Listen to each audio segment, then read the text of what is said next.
Welcome back everyone to another video of jurisprudence. आज हम लोग एक बहुत ही इंपॉर्टेंट क्वेश्चन डिस्कस करने जा रहे हैं, डेफिनेशन ऑफ ज्यूरिस्प्रूडेंस। ये लॉन्ग क्वेश्चंस में ही ज़्यादातर पूछा जाता है। तो क्वेश्चन हो सकता है कि मीनिंग ऑफ ज्यूरिस्प्रूडेंस और डेफिनेशन ऑफ ज्यूरिस्प्रूडेंस मिला के पूछा जाए। तो 2 पेज आप मीनिंग को दे दीजिएगा, 2 पेज आप जो डेफिनेशंस को दे दीजिएगा। अब जिन्होंने मीनिंग वाला वीडियो देखा है वो पहले दे जाके मीनिंग वाला वीडियो भी देख सकते हैं। और या फिर क्वेश्चन हो सकता है कि सिर्फ definition of jurisprudence, long question हो सकता है।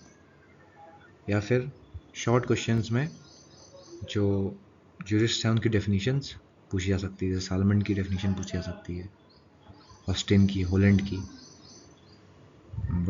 जूलियस स्टोन की। तो इन सब की जो डेफिनेशंस भी मैंने एक एक पेज की मेंशन की हुई है इसी पार्ट में। तो वीडियो थोड़ा लंबा होने वाला है। इसमें टोटल 8 डेफिनेशंस हैं, जिसमें से 4 शॉर्ट रहेंगी, लेकिन 4 एक एक पेज की रहेंगी, जो कि क्वेश्चंस शॉर्ट में पूछे जा सकते हैं। तो शुरू करते हैं। It is not possible to give a universal definition to jurisprudence, as different legal systems have developed in different social and political conditions, and jurists have also given different definitions according to their notion about the subject matter. तो सबसे पहले हम यही answer में लिख देंगे कि it is not possible, एक डेफिनेशन देना, यूनिवर्सल डेफिनेशन देना ज्यूरिस्प्रूडेंस को पॉसिबल नहीं है, क्योंकि अलग अलग लीगल सिस्टम्स अलग अलग सोशल और पॉलिटिकल कंडीशंस में डेवलप हुए हैं, और ज्यूरिस्ट भी अलग अलग डेफिनेशंस देते आए हैं जो भी उन्हें समझ थी सब्जेक्ट मैटर के हिसाब से। तो इस वजह से एक यूनिवर्सल डेफिनेशन दे पाना पॉसिबल नहीं है। तो अब हम लोग जो भी डेफिनेशंस हैं वो मेंशन कर दें। The definition of jurisprudence as given by some of eminent jurist are stated. तो सबसे पहले उल्पियन की डेफिनेशन देखते हैं। The celebrated Roman jurist define jurisprudence as the observation of things human and divine, the knowledge of just and unjust. तो Ulpian काफ़ी पुराने jurist थे, तो उन्होंने इसी हिसाब से बात करी है कि ऑब्जर्वेशन करना चीज़ों का, ह्यूमन और डिवाइन का, और सही और गलत की नॉलेज होना ही ज्यूरिस्प्रूडेंस है, ऐसा समझाया। ग्रे ने बताया है jurisprudence is the science of law, that is systematic arrangement of the rules followed by courts and the principle involve in those rules. Gray jurisprudence को साइंस ऑफ लॉ कहते हैं, जिसका मतलब कि जो भी कोर्ट्स रूल फॉलो करता है उनका सिस्टमैटिक अरेंजमेंट, और जो भी प्रिंसिपल इन्वॉल्व होते हैं उन रूल्स के पीछे उनका सिस्टमैटिक अरेंजमेंट, जो भी कोर्ट जस्टिस जज हमें रूल्स फॉलो करता है, ये सब चीज़ें ग्रे ने बोली हैं। अब एक इम्पॉर्टेंट डेफिनेशन यहाँ से शुरू होती हैं, long definitions 4।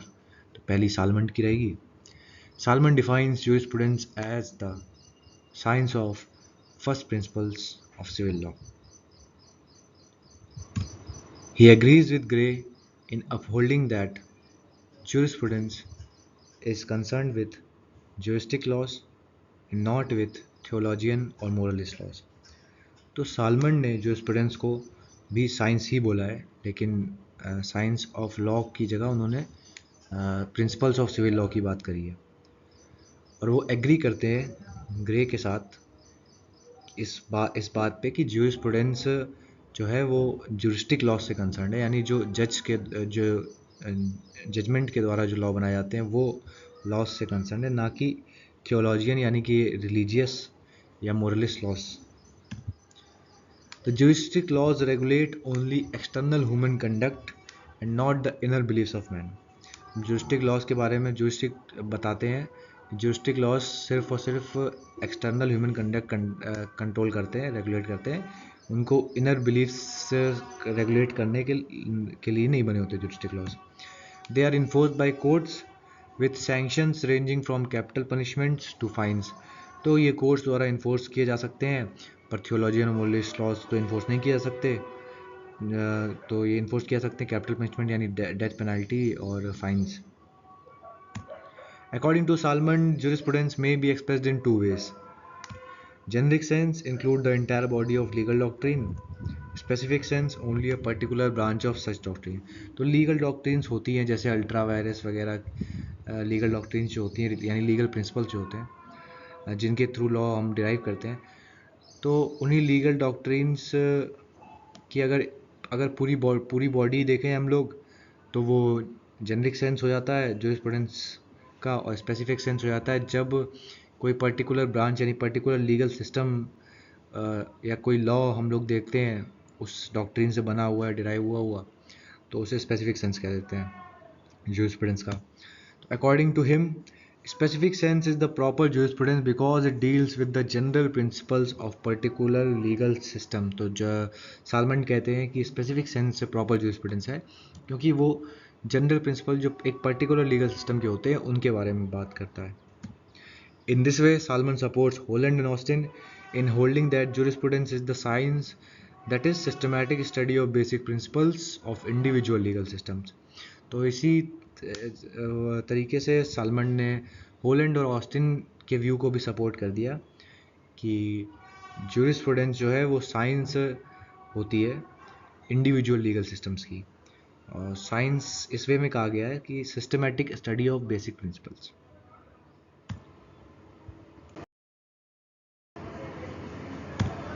He classified jurisprudence as science of law into 3 types. अब देख लेते हैं इन्होंने क्लासिफिकेशन क्या किया है एज साइंस ऑफ लॉ.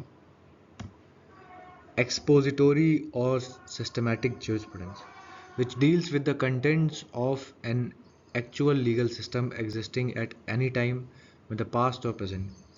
तो जब हम एक्चुअल लीगल सिस्टम के कंटेंट से डील कर रहे होते हैं, जो लीगल सिस्टम किसी भी टाइम एग्जिस्ट किया हो सकता है, पहले भी या अभी भी, तो उसके जब कंटेंट से डील करते हैं तो वो एक्सपोजिटोरी या सिस्टमैटिक जूरिस्प्रूडेंस कहलाएगा. Legal history which is concern with the legal system in its process of historical development. तो जब हम स्टडी करते हैं legal system in its process of historical development, तो वो एक दूसरे तरह का जूरिस्प्रूडेंस कहलाएगा. Science of legislation, it deals with the ideal future of legal system, the purpose of which is to set forth law as it ought to B. तो science of legislation भी jurisprudence का एक category कह सकते हैं हम लोग, तो जिसमें हम लोग देखते हैं लीगल सिस्टम का आइडियल फ्यूचर क्या होना चाहिए, इसको स्टडी करते हैं. तो लीगल सिस्टम का पर्पस होता है कि लॉ को सेट करना जैसा वो होना चाहिए. जॉन ऑस्टिन की डेफिनेशन शुरू करते हैं. John Austin is often considered as the father of modern jurisprudence and analytical school. John Austin को, जो ऑस्टिन बेंथम के डिसिपल थे, तो इनको फादर ऑफ मॉडर्न जूरिस्प्रूडेंस और एनालिटिकल स्कूल भी कहा जाता है. एनालिटिकल स्कूल हम लोग आगे पढ़ेंगे स्कूल्स वाले टॉपिक्स में. He defines jurisprudence as the philosophy of positive law. By the term positive law, he meant just positivism, which is law laid down by the political superior in commanding obedience from its subject. तो John Austin ने define किया है jurisprudence को as philosophy of positive law. जैसे हमने salmon में देखा तो उन्होंने साइंस बताया था, ग्रे ने भी साइंस बताया, तो जॉन ऑस्टिन से हम लोग देखेंगे कि इन्होंने फिलॉसफी ऑफ पॉजिटिव लॉ बोला है. अब पॉजिटिव लॉ का मतलब इन्होंने समझाते हुए बोला है, पॉजिटिव लॉ का मतलब जस्ट पॉजिटिज्म, यानी कि जो लॉ पॉलिटिकल सुपीरियर ने लागू किया हो, अपने जो सब्जेक्ट्स है, उसकी जो प्रजा है, उनसे ओबीडियंस, उनको आज्ञाकारी बनाने के लिए, आज्ञा का पालन करवाने के लिए जो लॉ लागू किया हो. He was the first jurist to make jurisprudence a science. तो साइंस बनाने वाले jurisprudence को यही पहले jurist थे. Austin pointed out that the science of law is concerned with law as it is and not law as it ought to be, which he considers as science of legislation.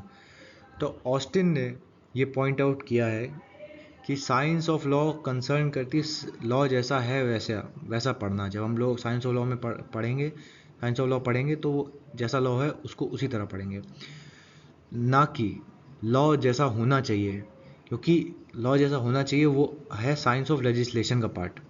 तो science of law का part है कि law जैसा है वैसा पढ़ना. Jurisprudence as the science of law can be classified into two types. General jurisprudence. This focuses on the fundamental principles and concepts of law that are common across different legal systems worldwide. तो general jurisprudence दो types के jurisprudence classify किए हैं इन्होंने as a science of law.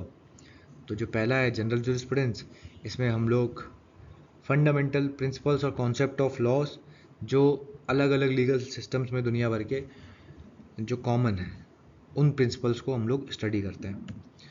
Particular jurisprudence में this examines such system of positive law as now obtains or once actually obtain within a specifically determined nation.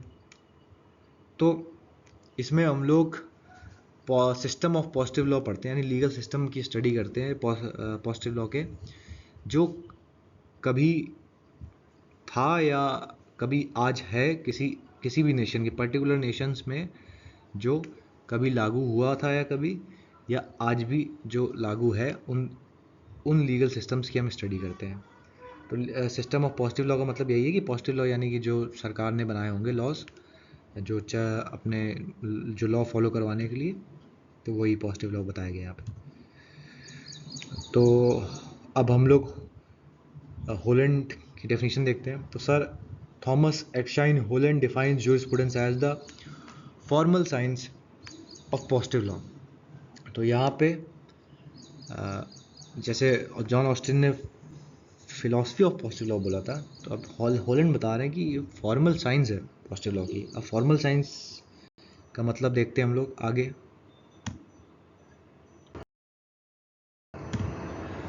Similar to Stamler, he calls jurisprudence a formal science as it deals not with concrete details but only with the fundamental principles or concepts underlying any natural system of law. तो जैसा कि स्टैमलर ने भी बताया था वैसा ही इन्होंने भी बताया कि jurisprudence फॉर्मल साइंस इसलिए है क्योंकि ये कॉन्क्रीट डिटेल्स के साथ लॉ के डील नहीं करता है। ये फंडामेंटल प्रिंसिपल और कॉन्सेप्ट्स जो एक लीगल सिस्टम में होते हैं उनकी स्टडी होती है, ना कि कॉन्क्रीट डिटेल्स अबाउट लॉ। तो इसलिए इसको formal science of positive law बोला है होलैंड ने। Jurisprudence harmonizes separate legal ideas like property, contract, etc. under a basic concept, showing their purpose and guiding rules without interfering with specific laws. तो जो ये second point हम लोग ये third point हम लोग ये लिख देंगे कि jurisprudence हार्मोनाइज करता है सेपरेट लीगल आइडियाज़ जैसे प्रॉपर्टी कॉन्ट्रैक्ट के लिए जो भी लॉज बनाए हुए हैं जिस भी पर्पस से, तो उन सबको एक बेसिक कॉन्सेप्ट के अंदर कंबाइन कर देता है। तो उनके पर्पस को डिस्कस करते हैं, इसमें स्टडी करता है, और जो गाइडिंग रूल्स होते हैं इनको बनाने के लिए क्या नियम होने चाहिए ये सब चीज़ें डिस्कस होती हैं जूरिस्प्रूडेंस में। तो बिना इंटरफेयर किए कि जो लॉ है पहले से बने हुए उनसे इंटरफेरेंस नहीं होता है, उनके बारे में स्टडी नहीं होती है, सिर्फ जो बने उनका पर्पस क्या है और उनको गाइडिंग रूल्स क्या है ये सब हम लोग जूरिस्प्रूडेंस में डिस्कस करेंगे उनको कंबाइन करके। He observed jurisprudence deals with the human relations which are governed by rules of law rather than the material rules themselves.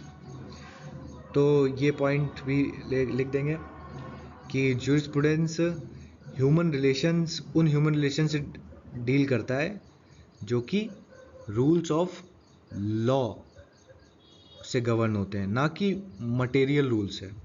Material rules यानी कि जो लॉ हम लोग पढ़ते हैं वो, रूल्स ऑफ लॉ यानी कि जो नेचुरल लॉ हो गया, जो लॉ हैं जिनके बेसिस पे ये लॉज बने हुए हैं, जैसे रूल्स ऑफ लॉ इक्वालिटी, ये एक लॉ होनी चाहिए सब में, ये सब चीज़ें जो है ये रूल्स ऑफ लॉ में आ जाती हैं। तो जूरिस्प्रूडेंस उन ह्यूमन रिलेशंस से डील करेगा जो रूल्स ऑफ लॉ से गवर्न हो रहे हैं, मटेरियल रूल से नहीं।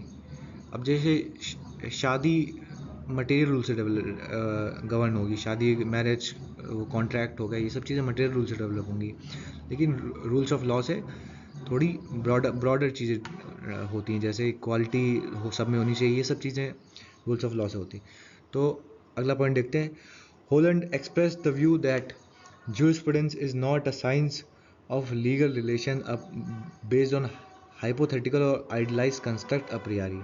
Instead, it deals with the practical realities of legal systems as they exist and have been established. तो होलैंड ने ये व्यू भी एक्सप्रेस किया है कि ज्यूरिस्प्रूडेंस उन लीगल रिलेशंस की साइंस नहीं है जो हाइपोथेटिकल और आइडियलाइज कंस्ट्रक्ट्स पे, मतलब इमेजिनरी चीज़ों पे बनी हुई है या बहुत ज़्यादा प्रैक्टिकल नहीं, आइडियलाइज की हुई हैं। उन लीगल रिलेशंस के बारे में जो साइंस है उसके बारे में ज्यूरिस्प्रूडेंस नहीं है, जो बल्कि वो practical realities of legal system जो कि जैसे वो एग्जिस्ट करते हैं और जैसे वो इस्टेब्लिश हुए उनके बारे में डील करता है। It is the science of actual or positive law, and therefore it would be incorrect to divide jurisprudence into general, particular, philosophical और historical. तो jurisprudence को इन्होंने कैटेगराइज नहीं किया हुआ है क्योंकि ये science of actual positive law इन्होंने बोला हुआ है, ऐसा इनका कहना था। Julius stone, he termed jurisprudence as lawyer's extraversion, that is, the lawyers interpret law in the light of knowledge derived from other disciplines. तो जूलियस स्टोन ने जूरिस्प्रूडेंस को लॉयर्स एक्सट्रावर्जन किया। इससे रिलेटेड एक क्वेश्चन भी आता है लॉयर एक्सट्रावर्जन से रिलेटेड, तो इसके बारे में हम लोग आगे डिस्कस करेंगे। तो he term jurisprudence as lawyers extraversion, that is कि लॉयर इंटरप्रेट करते हैं लॉ को in the light of knowledge derive from other disciplines. Law has to function and coexist within the parameters of social dynamics in keeping with human development and contemporary societal norms. It cannot be studied in isolation, being an integral part of society. तो law को function करना पड़ता है और exist करना पड़ता है social dynamics के पैरामीटर्स में, ह्यूमन डेवलपमेंट और कंटेम्प्रेरी सोशल नॉर्म्स के साथ बना के चलनी पड़ती है लॉ को। इसलिए वो अकेले आइसोलेशन में यानी वो पढ़ा नहीं जा सकता क्योंकि वो इंटीग्रल पार्ट है सोसाइटी का। तो उसको सारे हमें सब्जेक्ट्स देखते हुए, सारे चीज़ें देखते हुए, सोशल डायनेमिक्स को समझते हुए ही लॉ को पढ़ना चाहिए। He considered knowledge of social, economic and political problems essential for lawyers and judges, without which they cannot handle the legal problems of society. तो जूलियस स्टोन का कहना है कि नॉलेज ऑफ सोशल, इकोनॉमिक और political problems बहुत ज़रूरी होते हैं लॉयर्स के लिए और जजेस के लिए, क्योंकि उसके बिना वो लीगल प्रॉब्लम्स सोसाइटी की हैंडल नहीं कर पाएंगे। He preferred to divide jurisprudence in three broad categories: analytical jurisprudence, ethical jurisprudence, functional jurisprudence.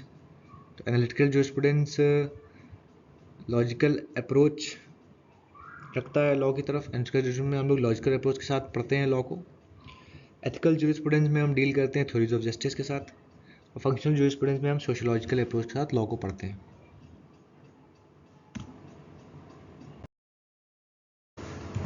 Ketone, jurisprudence is the study and scientific synthesis of general principles of law.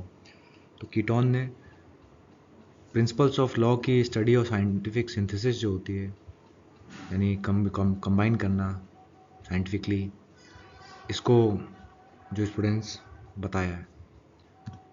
Roscoe pound, jurisprudence is the science of law, using the term law in juridical sense as denoting the body of principles recognized and enforced by the public and regular tribunals in the administration of justice.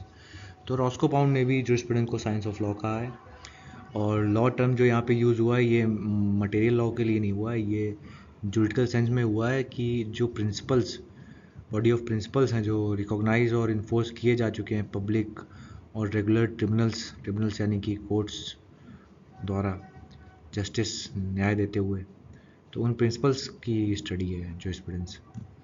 He emphasized that there is an inevitable co-relationship between jurisprudence and other social sciences. तो उन्होंने जोर दिया इस बात पे कि एक unbreakable, अटूट रिश्ता है जूरिस्प्रूडेंस और सोशल साइंसेस के बीच में। तो ये चीज़ पहले हमने अभी जूलियस स्टोन में भी पढ़ी थी कि लॉयर्स को ज़रूरी होता है जज को और सोशल साइंस पढ़ना, और यही हमने रॉस्को पॉन्ड में भी पढ़ लिया। तो यहीं पे डेफिनेशन सारी ख़त्म होती हैं। एक बार जल्दी से रिवाइज़ कर लीजिएगा आप लोग और इसके नोट्स बना लीजिएगा। अब हम लोग नेक्स्ट क्वेश्चन में मिलते हैं। Thanks for watching and please share it with your classmates.